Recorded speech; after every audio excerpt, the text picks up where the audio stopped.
If you roller skate or know anything about roller skating, you know about Quadzilla Zine, which is a beloved publication in our community. It's independently published by none other than Wes. I wrote down like a bucket list of things I wanted to do. They were like, fucking kill this guy. He doesn't fucking roller skate. That's what got me into photography. Sometimes people will talk some shit. I try to create a space where it's like you can say whatever you want. Some lashback from the industry. I got really into making knives last year. We're here to talk to Wes today and learn more about the zine and what goes on behind the scenes.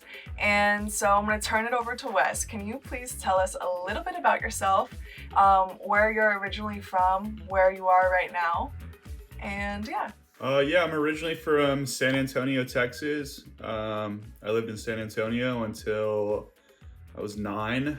Then I moved to Buffalo, New York to be closer to my relatives. I lived in Buffalo, New York area until I was 13. Then I moved to Austin, Texas, and moved around a bit since then. But I'm currently in Austin, Texas, visiting my family for 2 weeks. And I just signed a work contract in Southern California. So I'll be leaving to Southern California in 2 weeks. That's exciting. That's exciting. I know California has a sweet spot in your heart, right? Yeah, I mean, a lot of places do. So tell us about why you started Quadzilla Zine. I've been doing another magazine called Chimpanzine for 11 years now.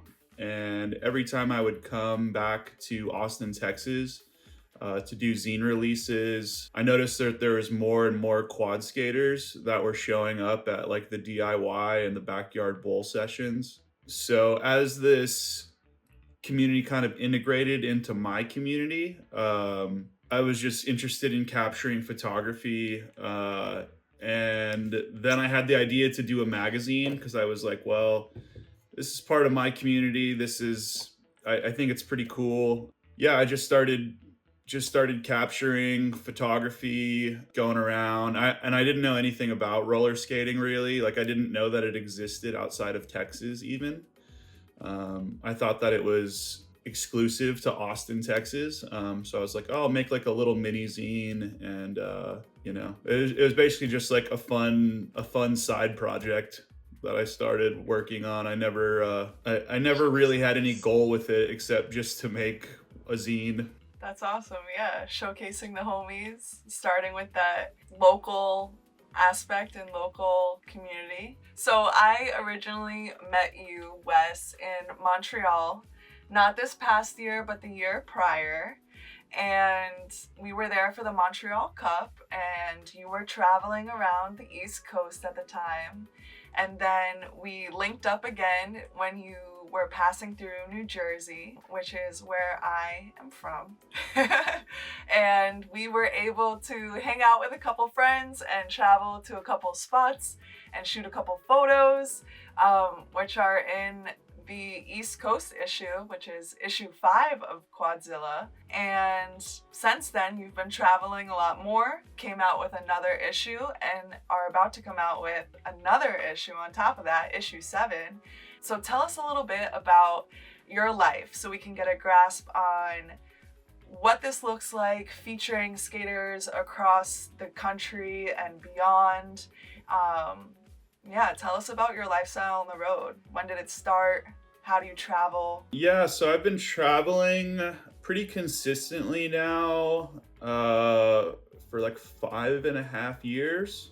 I first started traveling really heavily with my skateboarding magazine. So I was kind of hopping around America. I was doing a lot of tours with groups of skaters though, or like small time like skateboard companies, or working with local skate shops. So I was kind of had the familiarity of making magazines, of networking, working with different skaters and stuff. And then when I had the idea to do the roller skating zine, it was structured differently, but aspects of it were the same.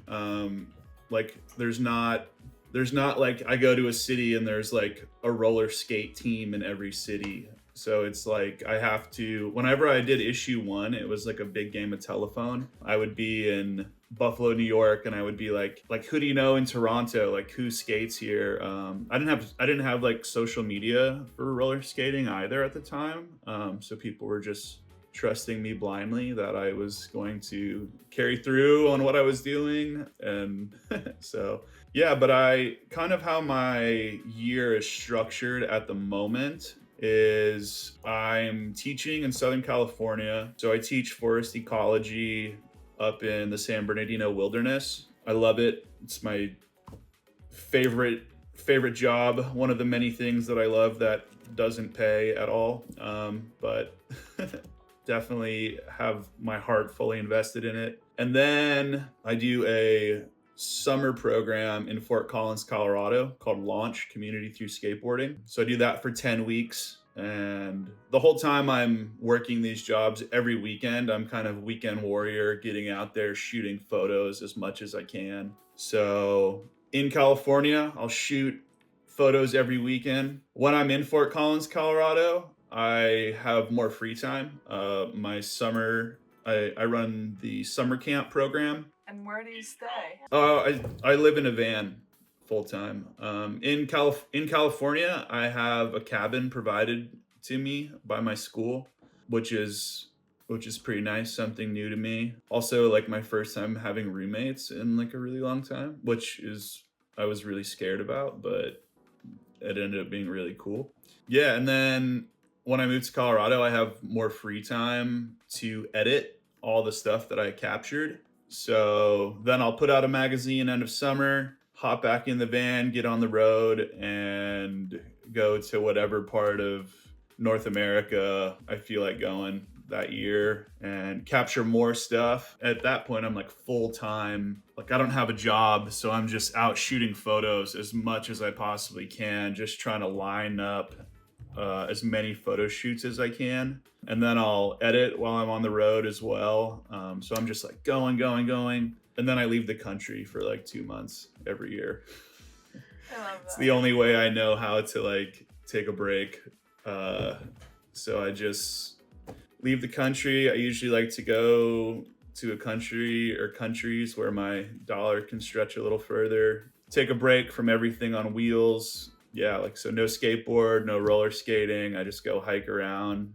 And then I come back after that trip and I'm kind of like, okay, I'm like ready to hop back into editing and finalizing the next issue. So that's where I'm at right now, which is pretty exciting. And speaking of, can you tell us about like when and how you got into photography? What sparked this all in the first place? Let's see. I started shooting photos in 2005. In 2005, I had like maybe some shot a little bit before then, but in 2005, I had just turned 18 and moved into this party house with, there was a guy who was 25 and then two 23-year-olds. And it was like the craziest scene every day of the week. Sometimes I would come home and it would be like, there would be a party at my house and no one that lived there was even there. It was just like an open door. Anyone could just come in and like party. And I mean, it was trashed. It was insanity. But I had a 35 millimeter film camera. So I was just like capturing all this craziness that was happening. Just all kinds of hijinks, fighting, graffiti, just like insanity. So that was like really kind of the first photography that I did was just like lifestyle, like a third person point of view into like the chaos that was really new to me. Especially being so young, I was just like thrown into this world of party chaos. So that's what got me into photography. And then from there, just started shooting photos of skateboarding. I've been skateboarding since I was 6 years old. So I was like, oh, I'll shoot some skateboarding photos. But I was shooting on film, so it was like I got to get this stuff developed. I'm 18 years old. I was working at I was working on the assembly line at Dell, making like no money at all. So I was like, I can't really go out and shoot 100 photos a day. But as soon as digital cameras came out, I got like one of the first DSLR digital cameras. As soon as I got it, I was taking like photos of everything, trying to learn as much as I could about lighting and just yeah, that was like I would say that was like my step into kind of more artistic photography instead of like capturing party lifestyle. Epic. That's awesome. Being that you got into more of the art of your photography and developing that into your skate life and everything like that, can you describe for Quadzilla Zine, what is the process like? You touched on it a little bit about like playing phone tag and traveling around and showcasing different skaters. But talk to us about who you pick or how you find people, how you know where to shoot, stuff like that, the entire process, how you get it printed. I guess like from A to Z, like what does it really take behind the scenes to make the zine? Yeah, I feel like I kind of as I'm traveling, I will kind of pick up on certain people that maybe I'll go out and shoot some photos with. Maybe I'll meet them, we'll get some photos, but it's like, oh, I'm like kind of passing through. But I always kind of have like this idea in the back of my head of like, oh, like when I come back to this city, I want to interview this person. Like they're really interesting. They got sick style. I feel like I have like this little map in my head of like, all right, this person here, they're all my interviews waiting to happen kind of. But I also like to just travel into the unknown. Like my favorite skate spot is always like the spot around the corner. Like it's like I'm always searching for something new. And sometimes certain places where I don't expect much to happen will surprise me. Last year I was in Cleveland, Ohio. I had always gone from Detroit over through Canada to Buffalo or Toronto area. But I was like, oh, you know what? I'm just gonna like I've never been through Cleveland. I don't even think there's like a skate scene here. But I'm just gonna go like check it out, And I went and I ended up reaching out. I had an Instagram for the magazine at that point. So I reached out to some people and they're like, oh yeah, like hit up this person and this person, they live in Cleveland. So I had like a whole list of people I'd never heard of before and went out to Cleveland and it was like super sick spots. Everyone that I shot photos with, we all just vibed immediately. I was just like, dude, all you guys are rad. Like this is sick. I never would have guessed that Cleveland had a thriving skate scene and that I would actually be like, oh, like Cleveland's badass. Like I'd never heard anything good or bad about Cleveland. I definitely just like going to the places that I haven't been and seeing like what I can find in those places. And I think also if I can find like an inspiring story, I think that's something that also draws me to a place. There's definitely been places where I'm like, I'm going to this city or this town based off of the fact that there's like this person who I think is really inspiring and that's like the focus of my journey there. I love that. So do you only stick to street skating or in Quadzilla do you also showcase other types of skating? And what kind of roller skating is that? Do you also like include park roller skating? Does it go beyond that? Yeah, so Quadzilla is strictly street and DIY. I think the creativity that goes into street and DIY just fascinates me more. Like you have to figure out how to skate this thing that's not made to be skatable. Also, as a photographer, it's like you have to figure out how to photograph this thing that's not made to be photographed. So I think that that's really cool. I also just think there's a lot of things that happen within street skating that make it more difficult. Like there's more barriers, there's security, There's business hours. You want to go skate at church, and it's like, well, I'm going to call the church, and then I'm going to ask them what the hours are, and then we're going to show up here at 6 a.m. before anyone shows up here, and we're going to like rub brick the spot, we're going to lacquer it, wax it, and then, you know, then we can try to make this thing happen. Whereas the skate park, it's like it's just sitting there waiting for you. So I feel like there's a lot more work that goes into it. It's harder to obtain, which I think is really cool. And then DIY, I just like I like the expression, the artistic expression that goes into building the DIY itself. There's no OSHA saying like, hey, this obstacle isn't safe, or like, we need to have a way to bring in like an EMS team, so we need like access from this. It's like, this is meant to like challenge people sometimes, or just meant to be like a crazy obstacle that's like, oh, this random person thought of this thing and then just made it a reality. I totally agree. And then it makes every spot unique too. Like sometimes when you go skate park to skate park, you often have the same obstacles and they almost always also look the same. So, you know, sticking to street and DIY definitely gives it such a raw and unique character, which I absolutely love. So Wes, you just completed not too long ago issue 6, and issue 7 is about to roll out. Can you give us a quick rundown of what issues 1 through 6 looked like?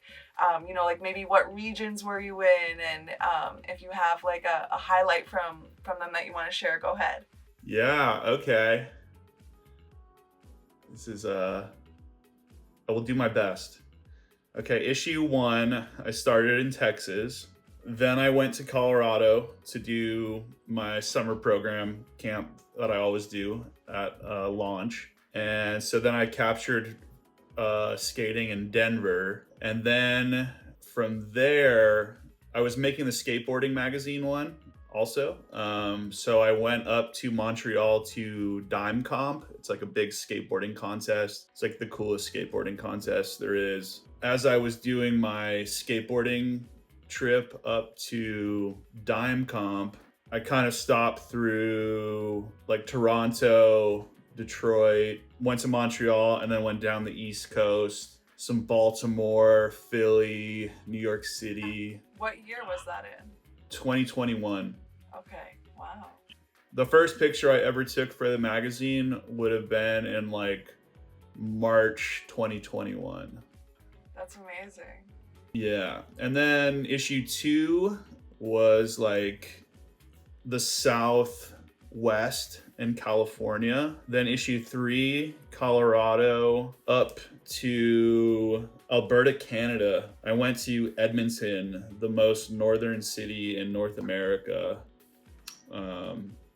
I drove to Calgary first, and Calgary has like a really sick skate scene. And then while I was in Calgary, I was like shooting photos of everybody, and it was rad. And then Calgary was like, there's this one person in Edmonton. And I was like, oh shit, it's like up there. Like I'm already up here, but it's up there. And I was like, you know what? I'm never gonna be closer in my life. Why don't I just go? So I went up there and met this guy Quentin, who rips, and he's like not really active on social media, but a ripper. And then I went over to like Vancouver area, and that's where that one ended. And then issue 4 started in like Seattle, Portland area, so really Pacific Northwest heavy. And then issue 5 was like people on the East Coast were like, oh man, like the East Coast gets no love, like so I was like, all right, issue 5, full on just East Coast. So every single page in issue 5 is the East Coast. I didn't even reach out to advertising, because I'm just like, all I want is East Coast. Front to back, 72 pages, every single page, roller skating with East Coast on it. So that was 5. Then 6, I got a job in California that I love. And so issue 6 is like a lot of Southern California mixed with a little bit of Northern California, like basically Bay Area. And yeah, and now I'm on issue 7, which is in issue 7, I really wanted to highlight some of my like favorite skaters from Denver and Fort Collins, just Colorado area in general. I've done zine releases in Colorado for every single issue, and people show up and support the magazine, even if it's like the East Coast issue. I'm in Colorado a lot, so it just makes sense to do it there. They have a great roller skating scene, but people show up and show out every time. So I was like, I think it's time to kind of shine the spotlight over here. So I interviewed two of my favorite skaters from Denver. Then I went back to the Bay since issue 6 was so Southern California heavy. I shot a lot in the Bay Area for issue 7, and then I went back and down to Southern California and shot with just kind of my people down in Southern California. So I made a lot of friends over the spring semester of school in Southern California. So it was kind of catch up with everybody and yeah, just go out, have a good time, and get some photos. Oh, Wes, you're blushing. No, I love that. Thank you. That sounds like a special issue, and it sounds like the folks have a lot to look forward to. So I love that. You described a little bit about how Quadzilla has evolved over the years. Touching on the fact that it started in 2021. That's amazing. That means your 5-year anniversary is coming up. I don't know if you've processed that, but this March of 2026 might just be 5, right? 2021. Yeah, that's 5 years. Yeah, wow, that's crazy. Yeah, it's kind of interesting. As soon as I finish an issue, it's all the work that goes into putting together an issue. And then as soon as it's done, it's all the work of like, okay, you have to like set up events, you have to market this correctly, you have to like get all this apparel printed, you have to kind of do all this whole other extra step. And then after that's done, I'm like, I don't ever want to think about any of that again. I just want to erase people. Whenever they see me at zine releases, they're like, aren't you like, oh, this is like so cool, like aren't you like so happy to like, and I'm like, no, I'm just happy that it's over. Yeah, right. My favorite part is shooting photography and being out there with people, and it just doesn't make much sense without having a magazine to put it in. So I'm always really excited, like this time of this kind of phase of the magazine where it's like, I can see the light at the end of the tunnel, and I'll be back out shooting photos really soon. Right on. Are there like any major ways that you feel like the zine or your process or your mindset or anything about being it and creating it that you think has evolved throughout the years that really stands out to you? Yeah, wow, so much has evolved since I started it. I mean, I had the idea to do this in 2020, and I sat on the idea for like 4 or 5 months just because I was like, oh, like I already do a skateboarding magazine. It's like I already have this like pressure that I put on myself to like make something for zero financial gain. So it's like, do I really want to like layer another one of these things on top of that? And so I sat on it for like 4 or 5 months. And then I was finally like, okay, I'm gonna do it, because it's one of those things where it's like, if I'm gonna tell myself I'm gonna do it, I'm gonna do it. But I'm gonna like hesitate to tell myself I'm gonna do it to make sure that I really want to like invest that kind of time into it. And if I am gonna do it, I'm gonna do it to like the best of my ability. So I was reluctant to like dive in. Then when I dove in, I traveled around. I didn't have social media for this thing at all. It was like word of mouth, just moving this like huge game of telephone, meeting people. And then I put out issue 1, and I got a lot of love for putting out issue 1. A lot of people were like we're super stoked on this. This like validates our community. This like solidifies who we are as roller skaters. I got a lot of credit for things that I didn't necessarily do on purpose. Like, I didn't know any of the conversations that existed in the world of roller skating. So when I put out issue 1, a lot of people were praising me for like, oh, there's like all kinds of body types. There's, you know, all kinds of genders. There's all these things that in the world of roller skating at that time weren't being represented. Oh, pads and helmets. That was like a big conversation. So people would show up to shoot wearing pads and helmets, and I never thought anything about it. You know what I mean? But then when I put out issue 1, it was like, Quadzilla is pro safety gear. Quadzilla is a trans ally.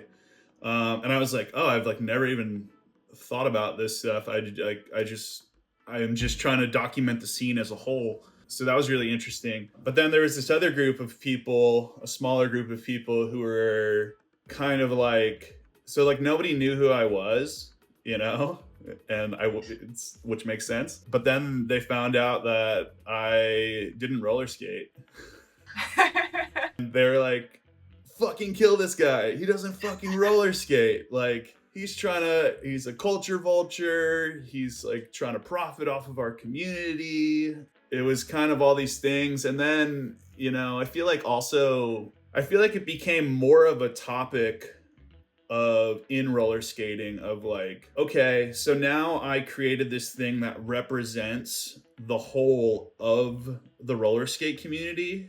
But because of that, the voices in the roller skate community began to get louder, as in like, hey, it's not just like pretty skinny white girls, you know what I mean? Like, so that kind of amplified that voice, which then in return, I kind of got some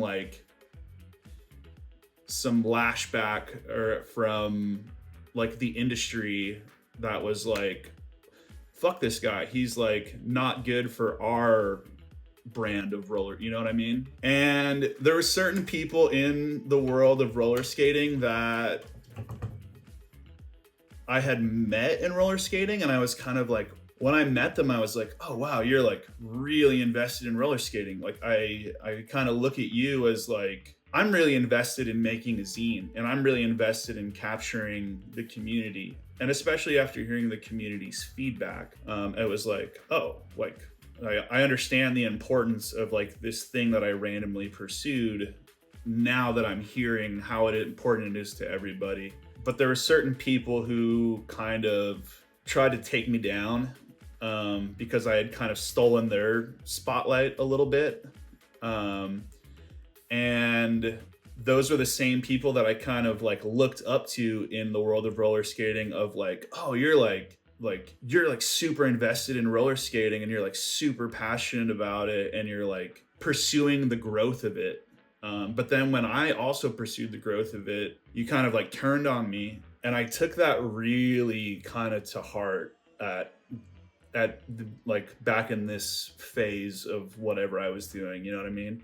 That was a really hard one for me, I remember. So I feel like I kind of got like stabbed in the back, and yeah, I just was like really uncomfortable in the world of like the dynamic of like the way roller skaters communicate with one another. And I was like, oh dude, I don't like this part of it. But I mean, since then I feel like it's mellowed out, and also I've just met like a ton of great people since then that do support me. So I feel like that was like not even the growth of the magazine, but like my own personal growth. That was like something that I had to like accept, you know what I mean? So that one was a big one for me.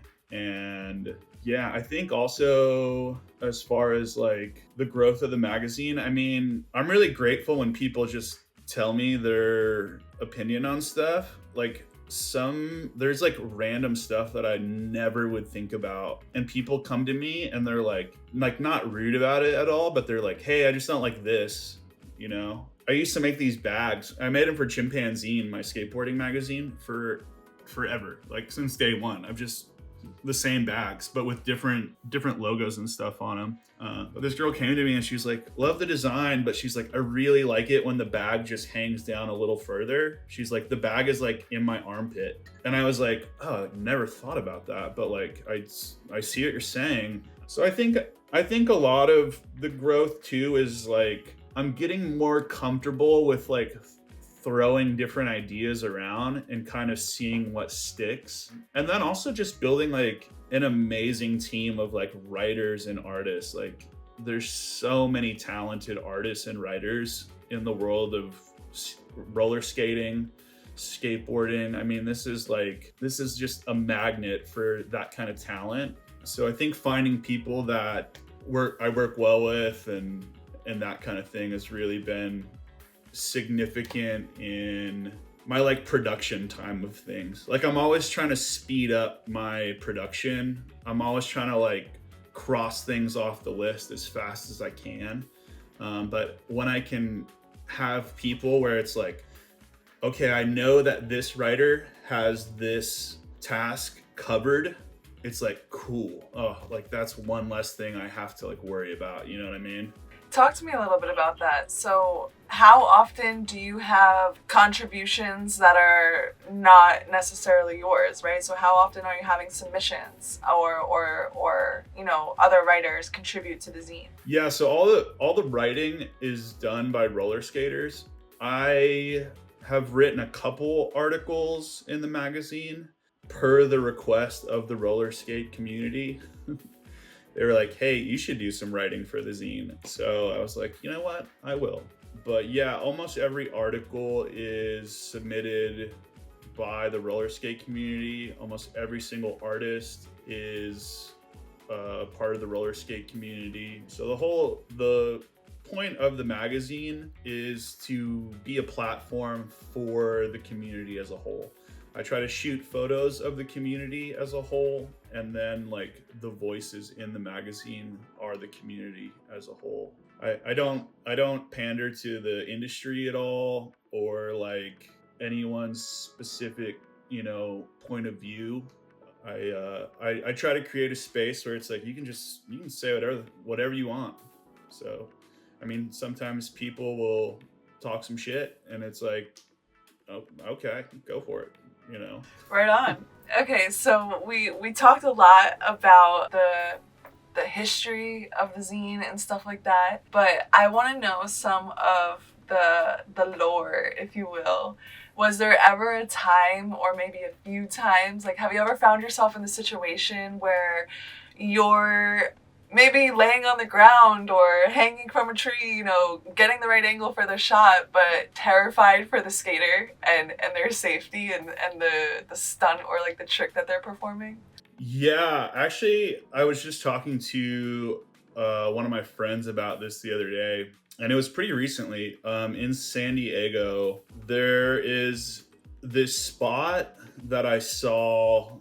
So there's a spot that I saw that one of my skateboarding friends filmed. It's one of the perks of working in the skateboarding industry for 11 years is I can just be like, yo, I'm in this city. Where's all the spots that you guys skate? But the spot looked cool, and it was cool. It was like you ride on top of a ledge, and then on top of that ledge, there's like an outrail. So me and Dana from San Diego go, and we get there, and what you can't see in the video clip that my friend filmed is there's a 3-story drop on the other side. So we get there, and I'm like, oh shit, like this is fucked. I'm not gonna like tell you to like grind this thing, you know? But Dana was like, no, I'm like down. I'm down to try it. And I'm like, no, like I think it was the second spot of the day, and it was our first time like going out where it was like just me and her on a mission to get photos. So I was like, please don't feel like, you know, pressured into doing this at all. Like this is not my idea. If I knew that there was this big drop, I wouldn't take you here. But she's like, no, I'm down to try it. So she tries it and falls over the other side of this rail where the 3-story drop is. There just happened to be this like huge light pole right next to it. So when she fell, she like grabbed onto this light pole and like swung her whole body around and then like landed back on the ledge. And I was just like, holy fuck. I was like so shook from it. I was just like, dude, let's get the fuck out of here. Even when I think about it now, I'm like, dude, that's fucked up. And then she was like, no, I think I can do it. The light pole makes it safer because I can just like grab onto this light pole and like swing around. But if she would have grinded like another 2 feet and fell, the light pole wouldn't be there. But yeah, she ended up doing it. So yeah, those moments definitely happen. Whenever I like spot it, I'm like, there's no pressure for me. If you're doing it, it's your idea to do it. Like I will shoot the photo, but like please assess your own risk. Yeah, right. Skate at your own risk. Exactly. No, that's crazy. That's so crazy. And I cannot imagine having to like swing my body around to save myself. But I guess like when the adrenaline is going and everything, Yeah, you know. and then want to try it again. Right? Like it must have been epic, and you know, she was feeling it, so Yeah, I mean, she did it. tell us some more lore. Tell us like maybe like are there any specific skate scenes, or aside from the crazy one you just told us, like that really stand out to you or that you've gotten to work with that you're like, wow, that was like memorable, or that one like really stood out for its uniqueness? Yeah, I would say Montreal is up there. That skate scene is just amazing people. Like every single person out there is they're just good times. They're fully in it for like the love of just the skating and the community. They're also just like really supportive of like the growth of the community. Yeah, they nurture the community a lot in Montreal. I also just love the architecture of Montreal too. That's getting a little sidetracked, but San Diego is another one. I feel like Southern California, really big skate scene. Everyone's kind of like all over the place, but then in San Diego, it's like this microcosm of still a big roller skating scene. They travel in numbers out there. I mean, it's the sessions get big. I really like San Diego. I really like Montreal. Denver's really cool. I feel like it's like morphed since I first started the magazine. Like I was just out in Denver and met like all these new people that I had never shot photos with, and they're all super cool. So Denver's really cool. I'm actually really excited to like go back to Denver and work with that skate community more, now that I've kind of met like all these new players in the game out there. All right, I'll give you one more. The Bay Area in general, awesome. They have these Wednesday nights at this skate park. I can't remember the name of it. Newark Skate Park. That's what it is. And it's like blades and quads, and that community is just like super intertwined up there. Everyone gets along. Yeah, those are my top 4 favorite skate scenes that I've documented. I really want to make it out to Florida though. I don't have anything to say about Florida except I really want to go there and shoot the community out in Florida. There's so many people who rip out there, and they're just like in the most inconvenient place to travel to by van. But I will be going to Florida in the future, so Stay tuned, everybody. No, Florida's a good time. It's you know, there's like a longer time period of the year that you can go there because it is a warmer place. So I'm sure you're gonna get there very soon, and I can't wait to see the content that comes out of there. And they have a huge community out there too. Wherever there's big skate parks, there's always like good community, you know. And I envy that a little bit. But Wes, describe your experience with quads. Have you got called out for not being a quad skater, but are you a quad skater? Have you ever rode quads? Yeah, so I tried to skate a mini ramp in 2022 on quads. I'm pretty good at skating a mini ramp on a skateboard, so I was thinking I was going to be pretty good at it, at least get some like backsides and fakies and get some blocks on coping at least, and I was horrible at it. I just did like, I pumped a little bit, pumped up the ramp, and then when I went to pump fakie, I just like belly flopped on the mini ramp. But yeah, Freysa over at Freysa Skate Shop let me use some rental quads to try it out. Very, very humbling moment. Yeah, outside of that, I mean, roller skating rink when I was a kid, a little bit of limbo here and there, but nothing too noteworthy. Yeah. So mostly a skateboarder. Tell us about that. When did you start skateboarding? And you use your photography to also support that skate scene. I started skating when I was 6 years old, and it was like just immediately my favorite toy. But the only thing that I knew that it did was roll on the ground. So I would just like ride on it everywhere. But I didn't know that tricks existed for like the first 2 years of skateboarding. And then when I found out tricks were a thing, I saw the ollie. It was like, oh wow, this is like a whole new world of this. Like my favorite toy does so much more than what I previously knew. So yeah, I've been skating pretty much like my whole life ever since then. A couple breaks here and there, broken bones, or I mean, sometimes I get pretty like in my outdoorsy mode where I just want to be like camping and backpacking. So little breaks here and there, but yeah, for the most part, I'm like, it's never like I'm like, oh, I'm done. It's just like waiting for my next moment where I'm just like super stoked to skateboard again. And when did you start that zine for skateboarding? It's been 11 years now.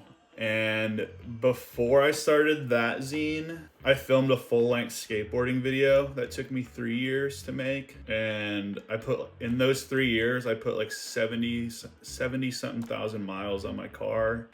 And the whole last year of filming for it, it was like, fuck, I gotta go like film and like finish this video. My girlfriend at the time was like pissed off. She's like, you're always fucking filming. And I was like also going out of town to film and stuff a lot. But yeah, so once I was done filming, I did a video premiere, and it was like awesome. So happy I did it. Like we filled this movie theater like to capacity, and then filled all the standing room available, and there's people like lined up outside waiting to get like the second showing of the video. So it was really cool. And then I was like, the next day I was like, thank God I never ever want to do that again. So some time went by though, and I was like, okay, well, I've always been like interested in photography. Like maybe I could like make a magazine, because then that would only take me half a year, or maybe that would take me a year. Like I didn't even know how long it would take me, but I'm like, it's not going to take 3 years out of my life where it's like the only thing I'm doing. But that's great. So you're a vet in the scene, obviously, and so you've been around, you've seen kind of the peaks and the valleys, and I kind of want to pick your brain about, obviously media is important, period, no matter what kind it is, but how do you find maybe print media specifically to be important to skating and the culture? Yeah, media. I feel like media's changed so much since like I started skating. Just like a quick story about kind of my skate journey, which like you could correlate this into the world of roller skating also. But so I rolled around on a skateboard for 2 years, and I never knew that an ollie existed until I had a substitute teacher who played Bill Nye the Science Guy. And then Bill Nye the Science Guy was talking about friction and gravity. Gravity keeps the pizza together. If we didn't have gravity, the cheese would just fly off the pizza, and you can't have a pizza without cheese. And how the ollie worked. And that's like how I learned. That was like my trick tip to learn how to ollie. And then I was like, Mom, there's this thing called an ollie. The skateboard does an ollie. We have to go to the library. So I was like, just trying to get to the library as fast as I could. Got this book about skating, which was actually from like the 80s. So all the tricks in it were like these kind of like dancey, like freestyle tricks. So like my first like flip trick, I was like flipping my board with my fingers and doing like weird like flat ground, but I was like obsessed with it, you know? So fast forward to today, it's kind of like that time that it takes for something to get into your life that's like a new thing is just ever constant. So it's growing so much faster. But how does print media play a role? I don't know. It's pretty pointless, honestly. Absolutely not. It's pretty dead. I love having all the issues on the coffee table, and you know, my friends come over and they're looking through them. Yeah, print. I feel like print, it's just, I think it's cool because it just stays around longer. It just lasts longer, you know? If you see a video, there's another one following right behind it. There was 1,000 more right before it, but a magazine, it's like sitting right there, you know? I think that's pretty cool. I think there's also some like exclusivity to it where it's like, to appreciate it, you have to like hold it in your hand. You know what I mean? You can't just like, oh, watch it and there it is, or send it to somebody and be like, hey, check this out. It's like, if you want to send it to somebody, you got to like mail it to somebody. Yeah, the tangibility, I think is cool. I'm kind of old, so. You are kind of old now. Hard to say how cool it is. No, I agree. I think there's also like a quirkiness to print media, and especially if you go just beyond like a visual or like a lookbook, you know, and you include stories and articles and interviews and stuff like that. You're getting a deeper, quirkier side to each individual that's kind of showcased through that, right? You get to hear their writing or their point of view, like their way of talking. Yeah, that is a good point, because I feel like a lot of the interviews I do are like, the skating speaks for itself, and then the interview is like, okay, who are you as a person? Like, what is your passion? What is your like job? What's your purpose? You know, we don't really like talk about skating that much in the interviews, so it's kind of like an opportunity to be like, who is the person behind the skating? So that's like what I feel like print media offers, and just offers more of a voice to the community, instead of like expression of the artistic and endurance point of roller skating. It's like the inner thoughts of the community and roller skating. So okay, maybe it's not pointless. Yeah, right on. All right, Wes, so we know that Quadzilla takes a lot of time, but you know, we can't necessarily live and breathe work. So when you're in Colorado and not making the zine or, you know, shooting photos, what do you do with your free time? A lot of my free time goes to the zine, but when I have those moments, definitely skateboarding is like always. Sometimes I'll skate for like 45 minutes a day just to keep myself feeling good. But I'm also really into woodworking. I built out the van that I currently live in, and I also like to I got really into making knives last year out of old skateboards. So you like take a bunch of boards, cut them down, stack them up and glue them together, and make knife handles using them. During the summer I have access to a wood shop, and during this summer I feel like I kind of was like a big learning stage for me in doing like really intricate woodworking as opposed to like construction woodworking. So this coming summer, when I'll be back in Colorado and have access to that wood shop, I have like this whole list of ideas of things that it's like, okay, I got really good at like the foundation, and now I want to see like what else I can do and experiment with, kind of just learning more and making bowls, making cups, maybe making like a clock, or just different ways to utilize that art form. And definitely more knives. I feel like knives are just cool to make, so. Yeah, I would like a cuckoo clock, please.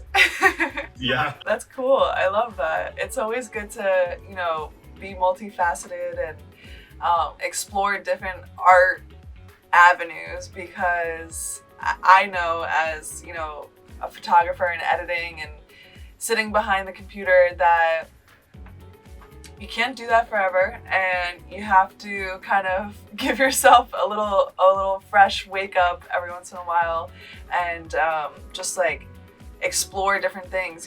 Crafting with your hands is a lot more engaging in some ways for the brain. It's almost like being out there shooting photos in the field. Yeah, definitely.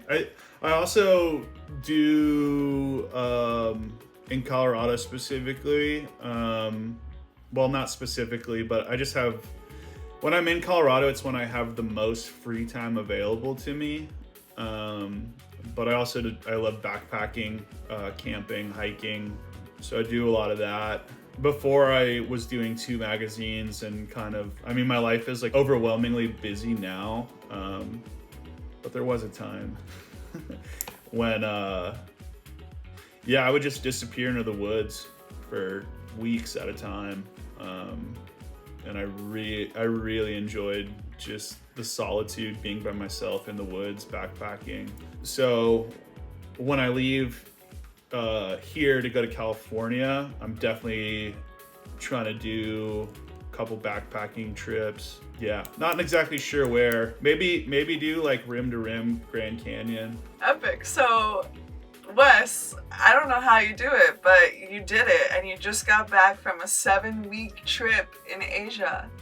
Can you tell us a little bit about that? Like, tell me where you went, what was your favorite meal, and like your top 5 experiences. Yeah, well, how I did it was I worked my ass off all year and I saved all my money living in a van. Yeah, but 6 years ago, I wrote down like a bucket list of things I wanted to do. The very first thing on the list was to go to Vietnam. I planned out like a whole trip to Vietnam. I was gonna like buy a motorcycle in Vietnam, and like I had this like epic game plan. I was like reaching out to like hostels and kind of like, I was researching it honestly way more than I even needed to.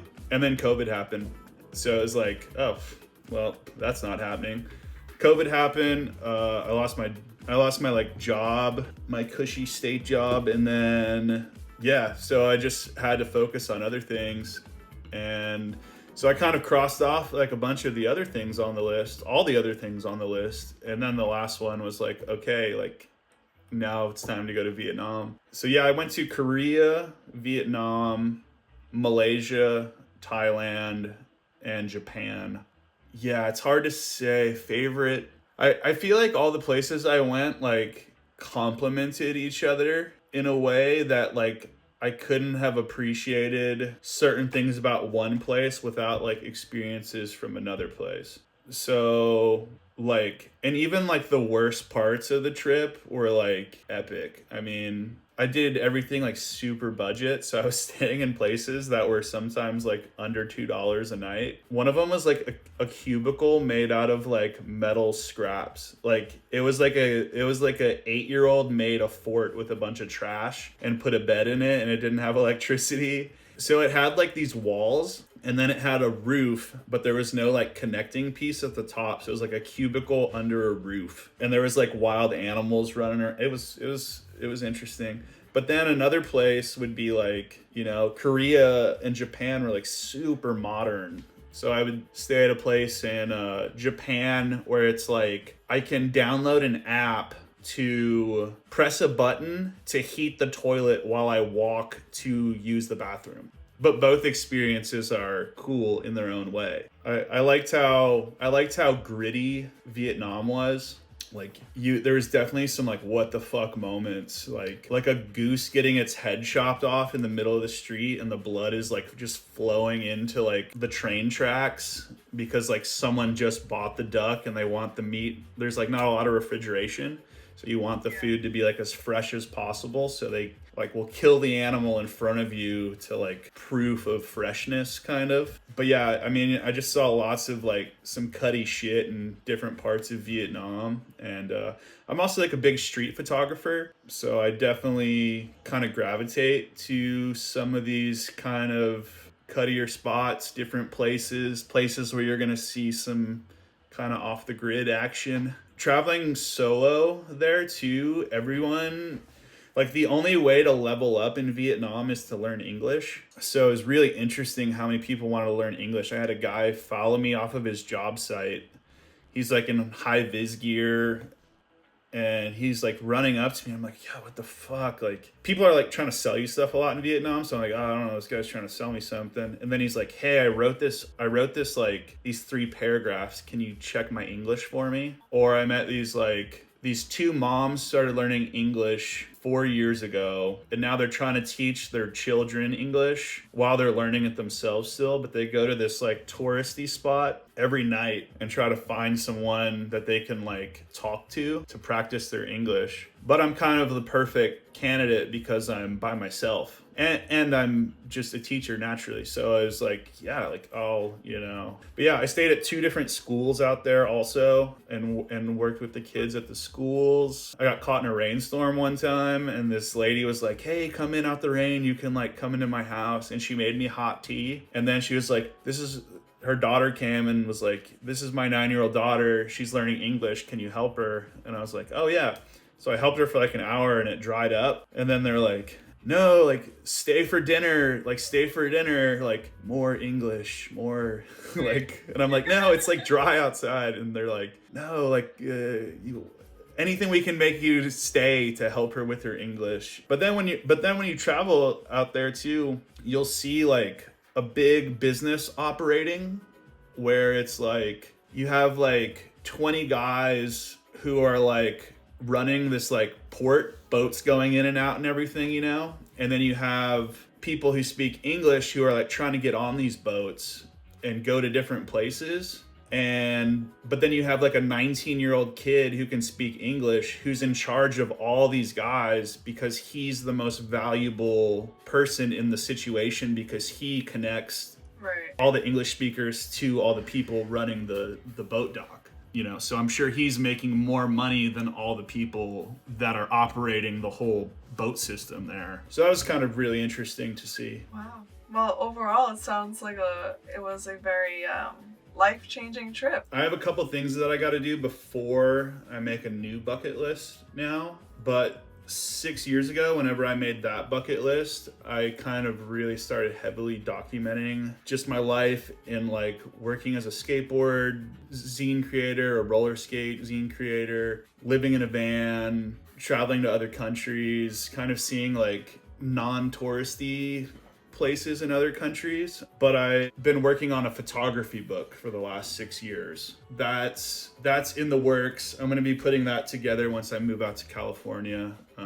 But really excited for that.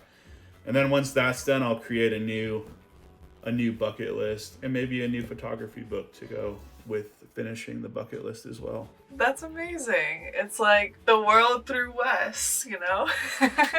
Yeah, there's some weird stuff in there, definitely in the photography book. I mean, it's a mix of just like random shit you see in other countries, but also like behind the scenes looks at like what's it like to be on a skateboarding tour with like a bunch of characters, and also in roller skating, just like going out on missions, like, you know, hopping fences, getting into weird places. So right on.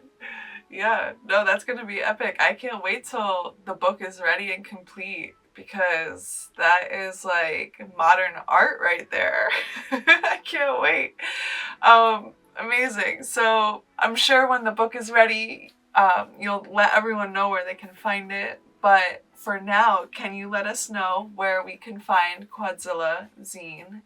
Where is it available? Yeah, so the zine release, I would say, is the best place to get one.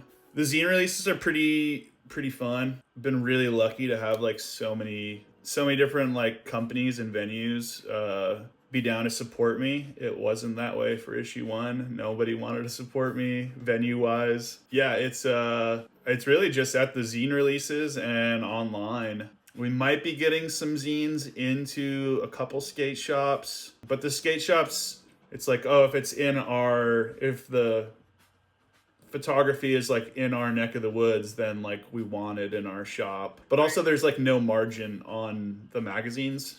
So it's like, if you want to make a couple dollars off each one and have it, that's great. But it's definitely not not much of a profitable enterprise to have it. I would say the best way to support the zine would be get merch. That's the only thing that keeps it in business. And who doesn't love roller skate merch, you know? So you gotta rep what you love. We got some new stuff coming for this next issue that I'm pretty stoked on. So I'm a big fan of all the merch. I wear all the merch myself, so I like to think that it's pretty good. Yeah, I love that. I can't wait to see it. The last question I have for you, Wes, the note I want to leave it on is, what are you looking forward to in regard to your magazine, and what do you want for the future of your publication and the brand? Yeah, looking forward to put issue 7 in the past. Yeah, I mean, I'm working full time right now, and then I'm actually working like 52 hours a week right now, and then any free time I have, I'm like locked in on my computer. So really looking forward to it to be over with. Looking forward to getting back out and shooting photos. I would say that's what I'm always looking forward to as far as the magazine goes. My favorite part is just shooting the photos, getting out there with the people. So I'm always looking forward to that. I definitely want to do some more international travel with the magazine. Got my eyes on a couple places. It's interesting. There's like certain places, certain countries that I'm like, they have an amazing roller skating scene, but they wouldn't be at the top of my list at all of like, oh, this is like a country I really want to go to. Right. And I feel like the countries that I'm usually like, oh, I really want to go here, it's like roller skating doesn't even exist in those countries. But maybe finding like a happy medium, you know, maybe I'll do a layover tour in one of these countries. I have a couple in mind, but I think I'm definitely getting to the point where I'm like, okay, should lock one of these in. I'm about to really start structuring my future or structuring for 2026. So I think there's going to be an East Coast trip in there, back to the East Coast. Yeah, so I'm excited for that. Florida also on my list. So looking forward to that. And yeah, it's just seeing where it goes. I mean, I have like every idea I have is kind of a loose idea, and through the work I find what the purpose or what the destination is. So I love that. You know, you go where the wind blows you, and that's kind of the way I like to live too. You can't be too strung down or too strung up. Yeah, just a direction. I'm going east. Yeah, I like that. I like the sound of that.